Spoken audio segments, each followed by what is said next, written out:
તો હવે નજર કરીએ વિગતવાર સમાચારો પર। કોંગ્રેસના જમાલપુર ખાડિયા વિસ્તારના ધારાસભ્ય ઇમરાન ખેડાવાલાએ પ્રશ્ન ઉઠાવ્યો। એએમસીની મળેલી સંકલન સમિતિની બેઠકમાં બીઆરટીએસ કોરિડોરને મામલે અવાજ ઉઠાવ્યો હતો।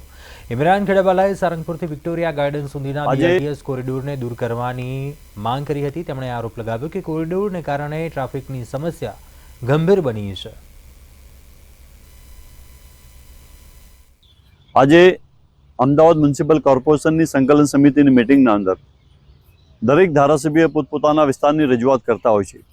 ખાસ કરીને આજે જે પ્રમાણે અમદાવાદ શહેરના અંદર ટ્રાફિકની સમસ્યાઓ દિવસે ને દિવસે વધી રહી છે અને તેનું મુખ્ય કારણ હોય તો હું સમજું છું કે જે વિસ્તારોના અંદર બીઆરટીએસનું જે કોરિડોર છે એના હિસાબથી સૌથી વધારે ટ્રાફિક થઈ રહ્યો છે।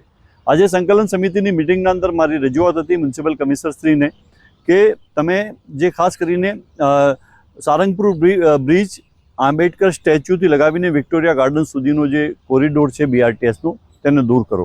જે પ્રમાણે સૌથી વધારે ટ્રાફિકની સમસ્યા છે, લોકો સ્ટેશન પર જવું હોય તો 2-3 કલાક પહેલાં નીકળવું પડે એ પ્રમાણેનું ટ્રાફિક તે વિસ્તારોમાં હોય છે।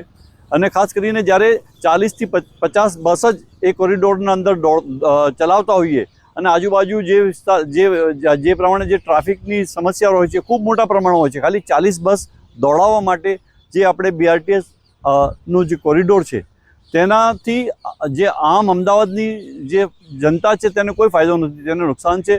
લોકોનું જે પેટ્રોલ ડીઝલ પણ ખૂબ મોટા પ્રમાણમાં વેફળાય છે ટ્રાફિકની સમસ્યાના લીધે। એટલે મ્યુનિસિપલ કમિશનરશ્રીને મારી વિનંતી છે કે તાત્કાલિક આ જે બીઆરટીએસના જે કોરિડોર છે સારંગપુર બ્રિજથી વિક્ટોરિયા ગાર્ડન સુધીનો જે દૂર કરવામાં આવે એવી તમામ જે મારી અને લોકોની લાગણી છે મેં આજે મ્યુનિસિપલ કમિશનર સમક્ષ મૂકી છે।